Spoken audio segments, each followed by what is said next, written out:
संयुक्त किसान मोर्चा के द्वारा आज हिसार की जाट धर्मशाला में जो एक मीटिंग की जा रही है। मीटिंग के अंदर जो है सरकार द्वारा जो वादा खिलाफी की गई है उसको लेकर के जो है मीटिंग की जा रही है। और इस वक्त हमारे साथ कुछ किसान नेताएं मौजूद हैं। इनसे जानना चाहेंगे कि इस मीटिंग के अंदर मुख्य उद्देश्य क्या है और क्यों ये मीटिंग की गई। सर, आज जो जाट धर्मशाला के अंदर जो एक मीटिंग की जा रही है, इस मीटिंग का मुख्य उद्देश्य क्या था? मुख्य उद्देश्य ये था कि हमने राष्ट्रीय स्तर पे संयुक्त किसान मोर्चा ने ये निर्णय ले रखा है कि इतिहास का जो किसान आंदोलन था उसको 2 साल पूरे हो जाएंगे 26 नवंबर को। और इसलिए तमाम प्रदेशों की राजधानियों में हमारे प्रतिरोध होंगे और गवर्नरों के माध्यम से राष्ट्रपति को ज्ञापन दिए जाएंगे कि सरकार ने जिन चीज़ों को स्वीकार किया था उसमें एमएसपी की कानूनी गारंटी का भी सवाल है, उसमें बिजली बिल का भी सवाल है, जिस पे उन्होंने ये माना था कि भी सभी संबंधित पक्षों से सलाह मशवरा करके ही उसको पार्लियामेंट में रखा जाएगा। लेकिन वो वादा खिलाफी करके पार्लियामेंट में बिना किसी की शेयरिंग के रख दिया गया। इसके अतिरिक्त हमारी राज्य स्तरीय कहीं खाद की डिमांड है, कहीं पराली की है, कहीं दूसरे हमारे सवाल हैं, शिक्षा का सवाल जुड़ा हुआ है उसके साथ। तो वो हम ज्ञापन के अंदर डालेंगे और 26 को प्रदर्शन करेंगे चंडीगढ़ में। एक तो ये हमारा प्रमुख निर्णय है और आने वाले समय में 14 तारीख को 14 नवंबर को राष्ट्रीय स्तर की मीटिंग फिर होने जा रही है। उसमें भावी कार्यक्रम की घोषणा की जाएगी। सर, लगातार जो है किसान अपनी मांगों को लेकर कभी आंदोलन कर रहा है, कभी ये धरने प्रदर्शन कर रहा है, लेकिन सरकार जो है किसानों को की अभी तक जो है मांगे जो पूरी नहीं करने लगी। क्या सरकार की मंशा किस प्रकार की है? सरकार कारपोरेट के हित की सरकार है। और ये तो जन आंदोलन इतना बड़ा बन गया था और इतना बड़ा किसान आंदोलन को समर्थन मिला कि सरकार को झुकना पड़ा, इसलिए उन्होंने वो 3 कानून वापस लिए। वरना उन्होंने अपनी नीति नहीं बदली है। अभी नीति उनकी कुल मिला के देखो, हम ये मानते हैं कि कच्चे माल को सस्ता लूटो और पक्का माल बना के महंगा बेचो। इसके अंदर किसान, मजदूर और जो दूसरे तबके हैं जितने भी, वो सारे के सारे लूटे जाते हैं। तो इस नीति को बदलवाना भी हमारा एक उद्देश्य है।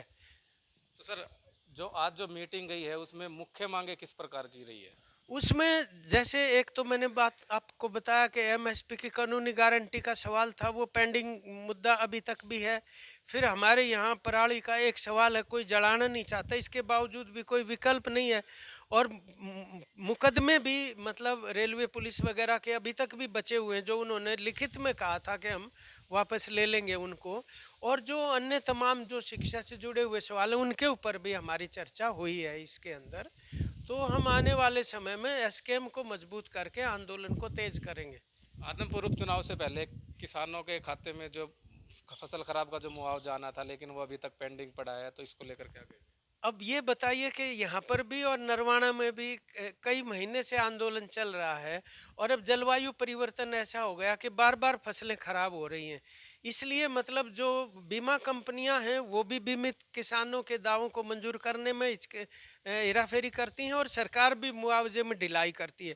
तो ये एक ऐसा स्थायी मुद्दा बन गया है जिसको हम अभी छोड़ने वाले नहीं हैं। और ना ही हम ये मानते कि कोई आदमपुर के उपचुनाव से ऐसा कोई सरकार के पक्ष में जन आदेश गया हो, ऐसा कुछ भी नहीं है। लोगों में बाकायदा नाराजगी है। अनेक कारण यहाँ जो जिस तरीके के सरकार अपना प्रभाव इस्तेमाल करके जीत जाए वो एक अलग बात है।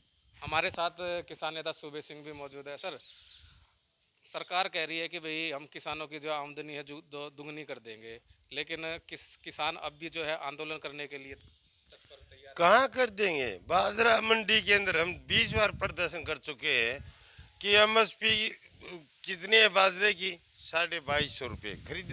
व्यापारी लूट रहे 1200-1100 रुपये क्विंटल के अंदर।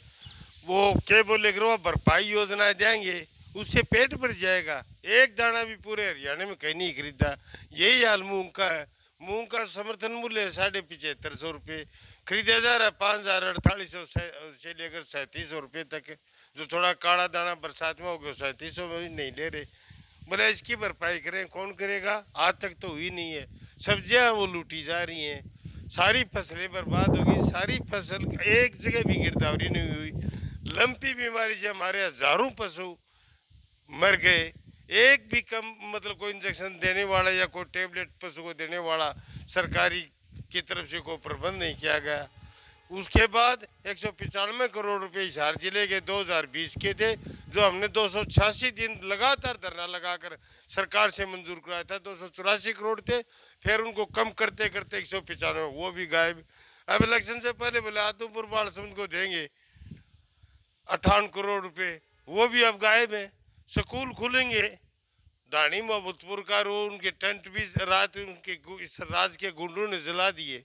अब आप बताओ स्कूलों का दोबारा से, बोले पहले दिन तो सरकार कहती है आपके स्कूल को हम जो है ना कि ख़त्म नहीं करेंगे, कल चिट्ठी आ जाती है 2 दिन पहले, गिनती से पहले दिन कि आपका स्कूल जो है ना ख़त्म है। आपका मोहब्बतपुर डाणी का स्कूल मोहब्बतपुर गांव के अंदर मर्ज कर दिया लड़कियों का। तो ये हालात हैं, तो आंदोलन नहीं होगा तो और क्या होगा बताइए। राष्ट्रपति के नाम ज्ञापन देने के बाद भी अगर आपकी मांगे पूरी नहीं तो आगे किस प्रकार? राष्ट्रपति को तो राष्ट्रीय समस्याओं के ऊपर पूरे हिंदुस्तान का किसान गवर्नर के माध्यम से ज्ञापन देगा।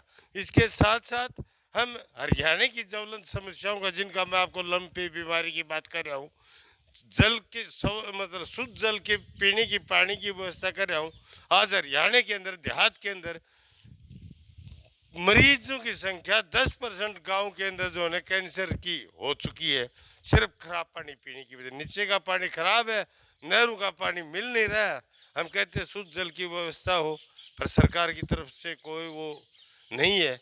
इन मांगों को लेकर लंपी की बीमारी हुई, पानी की समस्या होगी, फसल खरीद की समस्या जो मंडियों में कोई खरीदने वाला नहीं है, और दूसरी जो मुआवजे की राशि जो सरकार दबाए बैठी है कि मानी हुई सर, मतलब प्रशासन ने मान लिया, उसके बावजूद भी फाइल खट्टर साहब के पास बैठे है।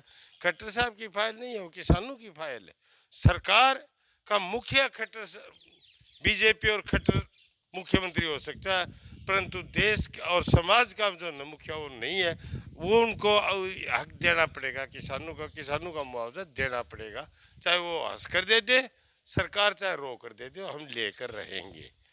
ये थे हमारे साथ किसान नेता। इनका साफ तौर से ये कहना है कि 26 नवंबर को जो है राष्ट्रपति के नाम जो है ज्ञापन दिया जाएगा। अगर उसके बाद भी अगर सरकार हमारी मांगों को नहीं मानती है तो एक बड़े आंदोलन की भी जो है रूपरेखा तैयार की जा सकती है। पंजाब केसरी टीवी के लिए हिसार से विनोद।